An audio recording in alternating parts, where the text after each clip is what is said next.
Is this the powerhouse we were looking for? The LLLCCORP tablet with 4 GB of RAM and an octa-core processor, all for $100. Hey, how's it going, guys? This is the LLLCCORP 10.1-inch tablet, and there doesn't seem to be anything around the box. It's a really simple box. Inside of the box, you get the tablet itself, a micro USB to wall outlet, a micro USB charger, and then a user guide, user manual.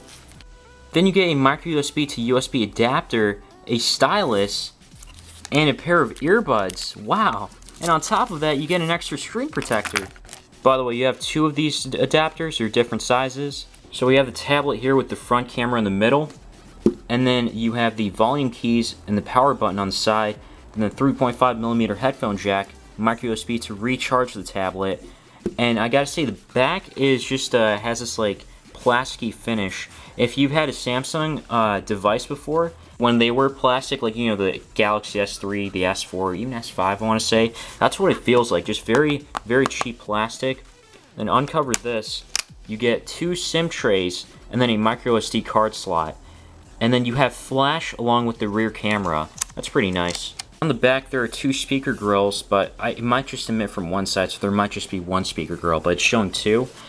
And the screen looks really nice. Now, I don't know if it's 2500 by 1600 nice, but it's definitely a nice screen. I'm pretty sure you can play videos in 1080p here.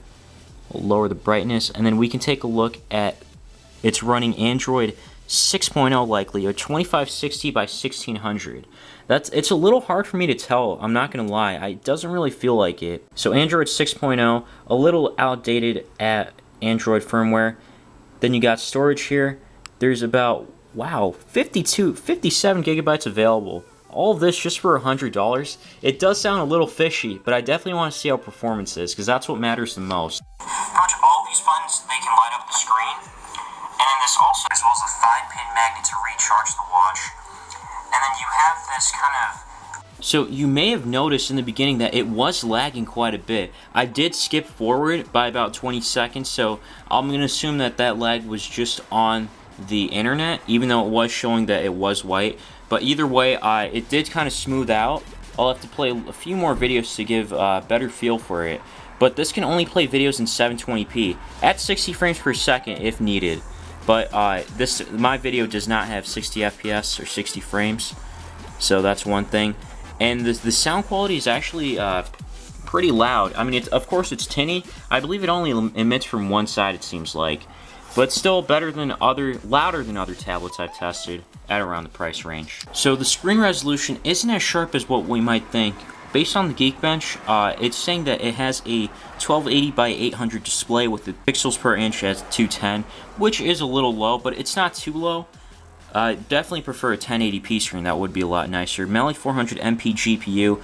It's running Android 6.0, and then the specific model is here. It was there too, and then it's running an ARM MT6580 processor. It's a octa-core processor, and I did some benchmarks here, and it got a pretty low single score, but a decent multi-core score. Maybe that's a little low for an octa-core, but again, this does seem like an older chipset they're running, because if we look at the score, it doesn't do as good as the LG Nexus 5, and the single core is just really low. But what's interesting is that I did play a few games, I did multitask a little bit, and everything was really smooth. So I do gotta give credit where credit's due, that 4 gigabytes of RAM is legitimate on here, and it does make things a lot smoother. On the Antutu Benchmark, it gets a score of 60,000. That's really high, but the thing is that this, I don't know if this is the one with the Antutu 3D benchmark. It's definitely not, but it's just like, I'm not sure if this is an older version of the Antutu benchmark, but it seems to perform quite well based on that. And then if we look at device info or compare, we can see that it does better than the Galaxy Note 3 overall. It gets almost double the score overall in total. Now here's the really big downside, or you can call it even a deal breaker, is that certain games won't even load, or you'll be able to download, like PUBG Mobile. it's not compatible. It says your device isn't compatible with this version. Now, I'm not sure if it's because it's running Android 6. I want to know if you guys have had the same problem with a device running Android 6 if you still play PUBG Mobile. But there's still some other games that, like Fortnite, I couldn't find on here. And it's just really unfortunate. I'm not sure why it's not showing up. I do know that they did root this tablet. So I'm not sure exactly why they rooted it. But either way, that's going to be a deal breaker that you can't download all the games or apps. Of course, you can download APK if you want, but I'm not sure if still, if that's too much of a hassle for some people. But either way, I did download a few games on here that I do want to show you. First game we're checking out here is called Sonic Dash 2, Sonic Boom, or it's Sonic Boom 2. Either way, it's a Sonic game. Now, it may look a little slow in the beginning, but what's interesting is that I played it earlier and it was really smooth. So I'm not sure why it's a little inconsistent on that. But what's interesting is that I don't notice as many stutters as like I would on like something with 2 gigs of RAM. Like that, of course that would run smoother, but like if it has a higher chipset and a better GPU. But I do notice a few more stutters. So what I'm seeing, or what I'm noticing, is that 4 gigabytes of RAM should be the standard on 100 gigabyte tablets, or around $150 too. Definitely playable here. Next game we're checking out here is Fruit Ninja, and the frame rate is not as smooth, but it's consistently average with what it's playing at.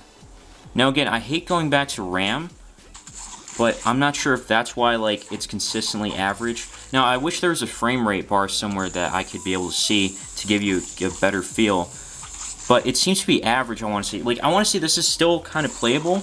Now of course it kind of freezes when you cut a lot of the fruits at once, or if there's a lot going on. The next game I'm testing out here just for the heck of it is Injustice 2. I'm actually surprised that it's even playable on here. Of course it's laggy and it seems like it's actually unplayable. I'm just surprised that it can even load the game and I can still play it. It did crash on me one time when I tried opening it though.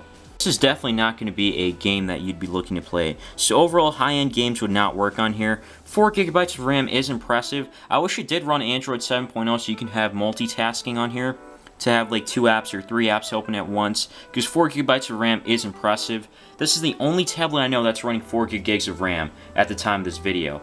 Other than that, I'd also recommend checking out the Beneve 10.1-inch tablet. That's also going for around the same price, $100. It's got 2 gigs of RAM, but it performs smoother. The major difference would be though is that this has 2 SIM slots or SIM trays, so that would be useful for people.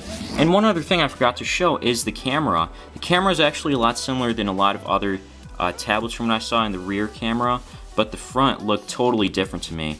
One thing I forgot to show is the cameras. So the front camera, it can actually come out decently because you can read Canon PowerShot Alpha-100HS. Of course it's not going to be smooth, there's a lot of noise it seems like, and you got to keep a steady hand, or keep yourself steady, otherwise it'll come out blurry for a picture.